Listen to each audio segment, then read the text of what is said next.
ভাৰতীয় অলিম্পিয়ানসকলৰ সৈতে প্ৰধানমন্ত্ৰী নৰেন্দ্ৰ মোদীৰ বাৰ্তালাপ। অলিম্পিয়ানসকলৰ সৈতে মত বিনিময় কৰিছে প্ৰধানমন্ত্ৰীয়ে। প্ৰধানমন্ত্ৰীক মনু ভাকৰে দেখুৱালে পদক জয় কৰাৰ পিষ্টলটো। एकमात्र पुरुष बैडमिंटन खिलाड़ी बने हैं हमारे अविनाश सावले।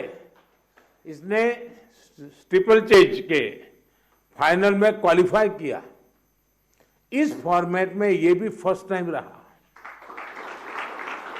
साथियों, हमारे ज्यादातर मेडलिस्ट जैसा मैंने कहा अपनी 20s में है, बहुत छोटी आयु के हैं। आप सभी बहुत युवा है, आपके पास बहुत समय है, बहुत ऊर्जा है। और ये भी सही है कि टोक्यो के और पेरिस के बीच में नॉर्मली 4 साल का समय रहता है, इस बार 3 साल का ही समय था।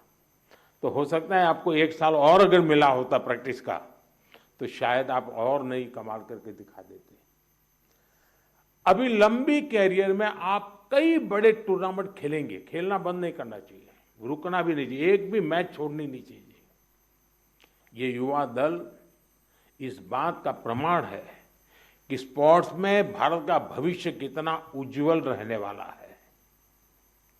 मुझे विश्वास है पेरिस ओलंपिक्स भारतीय स्पोर्ट्स की इस उड़ान के लिए एक लॉन्च पैड साबित होने वाला है। ये टर्निंग पॉइंट है हमारा। उसके बाद विजय ही विजय है दोस्तों, हम रुकने वाले नहीं है। साथियों, आज भारत अपने यहां world class sports ecosystem develop करने की प्राथमिकता दे रहा है। ग्रास रूट से आने वाले खिलाड़ियों को उनको तराशना ये बहुत जरूरी है। हमने गांव-गांव, शहर-शहर से युवा प्रतिभाओं को आगे बढ़ाने के लिए खेलो इंडिया मुहिम शुरू की और मुझे खुशी है कि खेलो इंडिया से निकले 28 खिलाड़ी इस ओलंपिक समूह का हिस्सा बने हैं।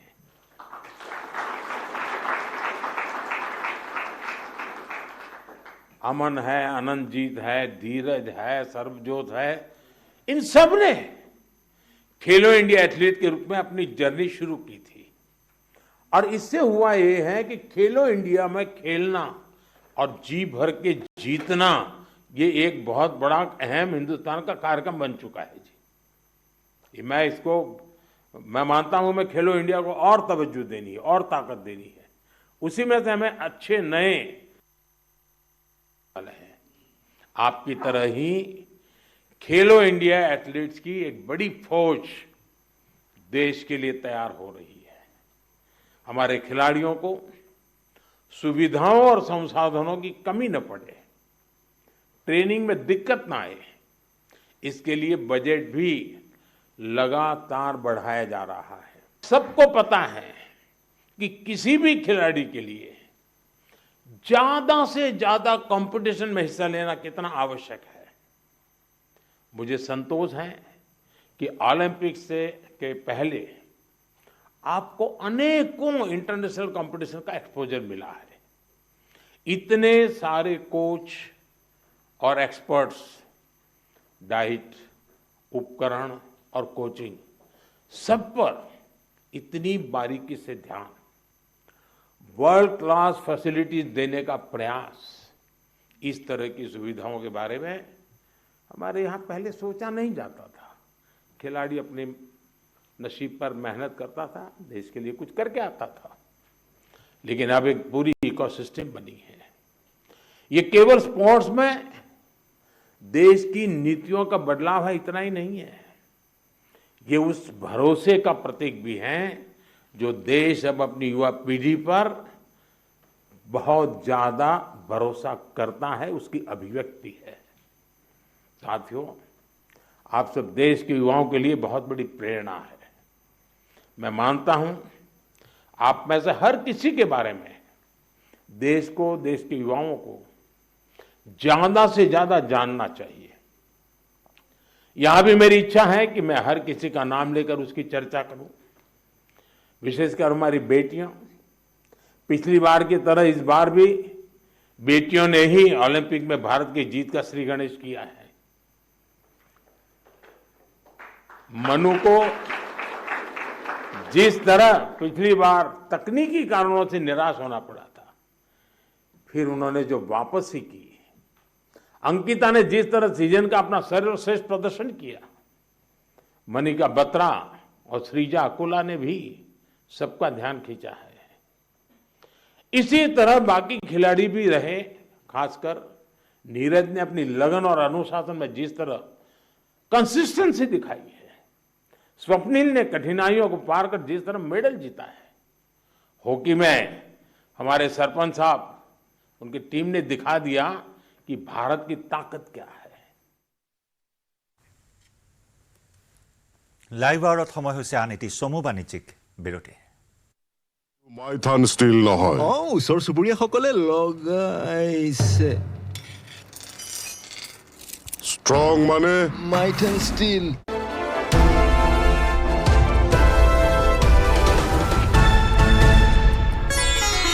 Weather report presented by Sunrise.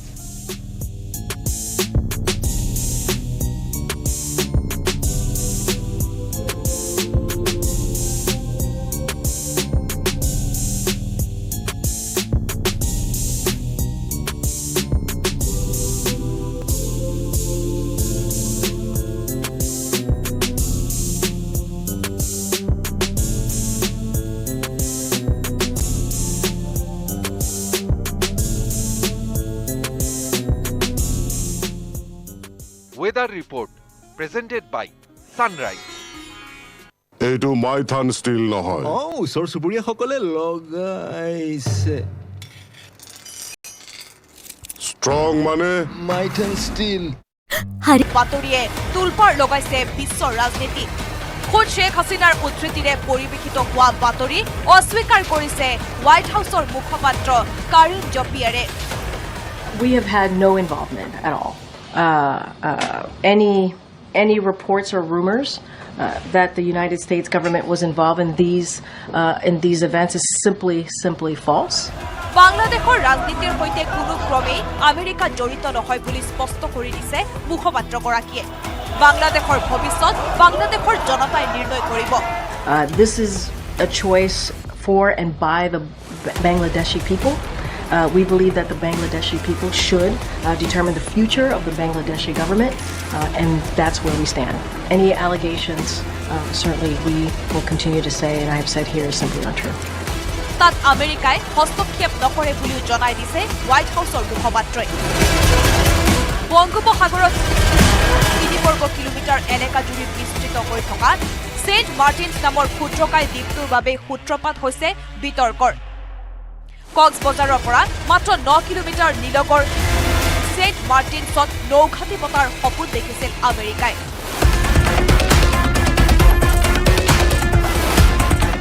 Saint মাৰ্টিনছত ঘাটি পাতি বংগোপসাগৰৰ আশে-পাশে থকা সমস্ত এলেকাৰ নিয়ন্ত্ৰণ নিজৰ হাতলৈ নিয়াৰ পৰিকল্পনা ৰচিছিল মাৰ্কিন মুলুকে। সেই পৰিকল্পনা বাস্তৱায়িত কৰিবলৈ আমেৰিকাই হাছিনাক হেঁচা দিয়াৰ কথাও প্ৰকাশ পাইছিল বাতৰিত। আনকি ছেইণ্ট মাৰ্টিনছ গতাই নিদিয়াৰ বাবেই আমেৰিকাৰ প্ৰৰোচনাত আন্দোলনকাৰীয়ে হাছিনাক গাদীচ্যুত কৰাৰ বাতৰিত ওচৰ চুবুৰীয়াসকলে লগাইছে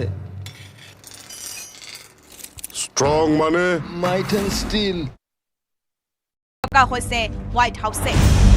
তাৰ পূৰ্বে আমেৰিকাৰ পূৰ্বৰ ৰাষ্ট্ৰদূত পিটাৰ হাছে বাংলাদেশ নেশ্যনেলিষ্ট পাৰ্টিৰ একাধিক নেতাৰ সৈতে সনাপুটুকা কৰি হাছিনাৰ বিৰুদ্ধে ষড়যন্ত্ৰ ৰচাৰ অভিযোগ আনিছিল একাংশই। অৱশ্যে হাছিনাৰ উদ্ধৃতিৰে প্ৰকাশ পোৱা এনে সকলো দাবী অস্বীকাৰ কৰিছে পুত্ৰ সজীৱ ৱাজেদ জয়ে। প্ৰধানমন্ত্ৰীৰ পদ ত্যাগ কৰাৰ পাছত হাছিনাই কোনো ধৰণৰ বিবৃতি জাৰি কৰা নাই বুলিও স্পষ্ট কৰি দিছে সজীৱ ৱাজেদ জয়ে। তাৰ পাছতে ছেইণ্ট মাৰ্টিনছ বিতৰ্কৰ উৰ পেলোৱাৰ চেষ্টা হোৱাইট হাউচৰ। ইতিমধ্যে পাৰমাণৱিক প্ৰকল্পত ৰাছিয়া জড়িত হৈ পৰা বাংলাদেশত নৌসেনা ঘাটি পতাৰ কোনো পৰিকল্পনা নাই বুলি আমেৰিকাৰ দাবী মানি ল'ব পৰা নাই বহুজনে। News desk report, news 18 Assam North east.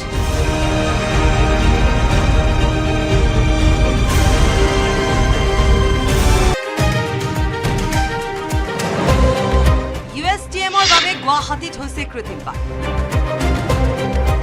গুৱাহাটীত কৃত্ৰিম বানৰ মূল কাৰণ UST।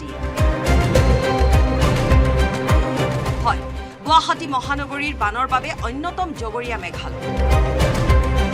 চুবুৰীয়া মেঘালয়ত চলি থকা পাহাৰ খনন আৰু বন ধ্বংস যজ্ঞৰ বাবে গুৱাহাটীত হৈছে কৃত্ৰিম বান। পিছে বাৰে বাৰে ৰাজ্যৰ মুখ্যমন্ত্ৰী হিমন্ত বিশ্ব শৰ্মাই কৰি অহা এই মন্তব্যৰ সত্যতা কিমান? নে একাংশই অভিযোগ কৰাৰ দৰে ৰাজনৈতিক আৰু সাম্প্ৰদায়িক বক্তব্য কৰিছে মুখ্যমন্ত্ৰীয়ে? মুখ্যমন্ত্ৰী হিমন্ত বিশ্ব শৰ্মাই বাৰে বাৰে কৰি অহা এই মন্তব্যৰ পাছত ঘটনাস্থলীত নিউজ 18 অসম নৰ্থ ইষ্টৰ সৰজমিন তদন্ত। কিহৰ বাবে এজাক বানত বুৰে যোৰাবাট 8 মাইল 9 মাইলৰ পৰা গুৱাহাটীলৈকে? শুনক যোৰাবাটৰ স্থানীয় লোকৰ মুখেৰে। বৰষুণ অলপমান হ'লে আপুনি চাব যে ইয়াতে পানী হৈছে আধা ঘণ্টা, কিন্তু পুৰা দিনটো পানী আহি থাকে ইফালে পৰা মেঘালয়ৰ পৰা। মেইনটো হ'ল মেঘালয়ৰ পৰা পানী আহে, পুৰা পানী ইফালৰ পৰা আহিলে আমাৰ নালাবিলাক ভৰ্তি হৈ যায়, পুৰা গোদাম হ'ল, দোকান হ'ল। আগৰ এনেকুৱা নাছিলে। আজি 24 বছৰৰ পৰা মই দোকান কৰি আছোঁ, কিন্তু এইবাৰ একদম প্ৰথম এনেকুৱা ফ্লাড হোৱাটো। নে এতিয়াতো প্ৰথম 8 মাইলতো হয় বেছি, চবতকৈ 8 মাইল। UST আপোনাৰ ইয়াৰ পৰা 2 কিলোমিটাৰ হ'ব, পাহাৰত আছে এইটো, কিন্তু USTৰ পৰা অহা নাই, কিন্তু মেঘালয়ৰ পৰা পানী আহে পুৰা। হয়, বিগত 24 বছৰৰ ভিতৰত চলিত বছৰত সৰ্বাধিক বানৰ কবলত মহানগৰীৰ পাৰ্শ্বৱৰ্তী যোৰাবাট 8 মাইল 9 মাইল এলেকা। এজাক বৰষুণৰ পিছতে সাগৰ সদৃশ পৰিৱেশৰ সূচনা হয় অসম মেঘালয় সীমান্ত অঞ্চল।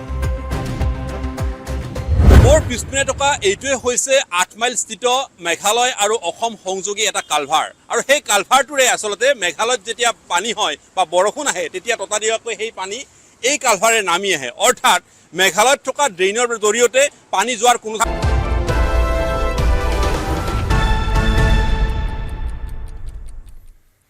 আজি ইছৰোৱে উৎক্ষেপণ কৰিলে মিছন EOS-8 নামৰ নতুন উপগ্ৰহ। কিছু সময় পূৰ্বে SSLV-3 ৰকেটৰ জৰিয়তে EOS-8 উৎক্ষেপণ। শ্ৰীহৰিকোটাত সতীশ ধাৱন স্পেচ চেণ্টাৰৰ পৰা উৎক্ষেপণ কৰা হয় ৰকেটটো। SSLV-3ৰ তৃতীয় আৰু চূড়ান্ত উন্নয়নমূলক অভিযান। এই ক্ষুদ্ৰ উপগ্ৰহত কেইবাটাও নতুন প্ৰযুক্তি সংযুক্ত কৰা হৈছে। EOS-8 উপগ্ৰহই 3টা পেলোড কঢ়িয়াই নিছে মহাকাশলৈ। Global navigation satellite system, reflectometry payload, electro optical infrared payload আৰু CCEV ডজিমিটাৰ সংযুক্ত কৰা হৈছে এই নতুন ক্ষুদ্ৰ উপগ্ৰহটোত।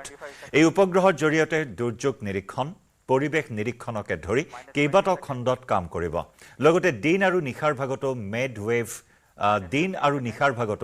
মিডৱেভ IR আৰু লং ৱেভ IR বেণ্ডত ফটো সংগ্ৰহ কৰিবলৈ বিশেষভাৱে ডিজাইন কৰা হৈছে।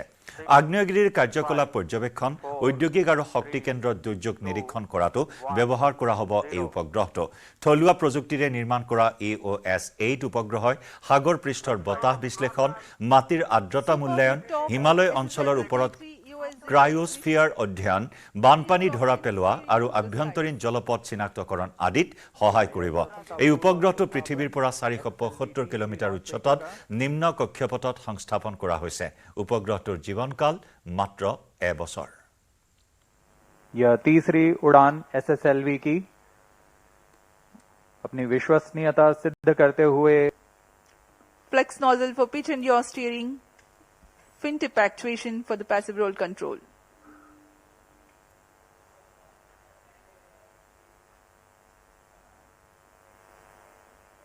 First stage performance normal. यहाँ प्रथम चरण का निष्पादन पूरी तरह सामान्य।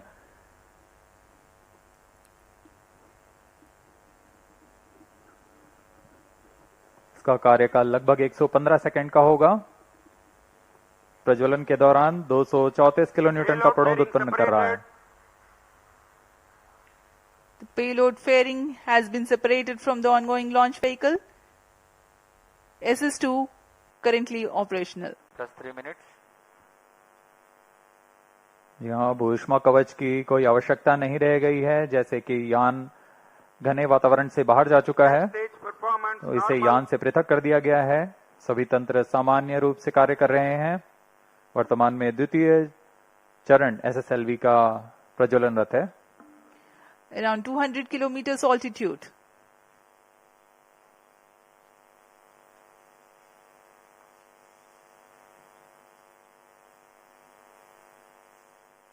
+4 मिनट्स।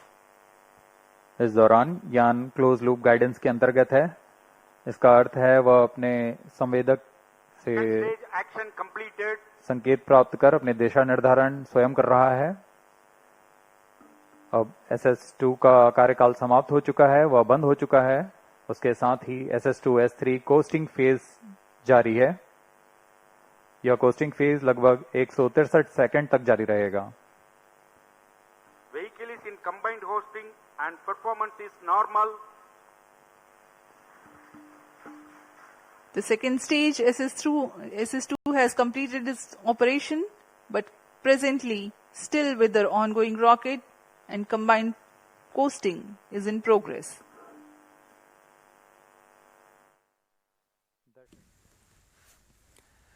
আজি প্ৰাক্তন প্ৰধানমন্ত্ৰী অটল বিহাৰী বাজপেয়ীৰ মৃত্যুবাৰ্ষিকী।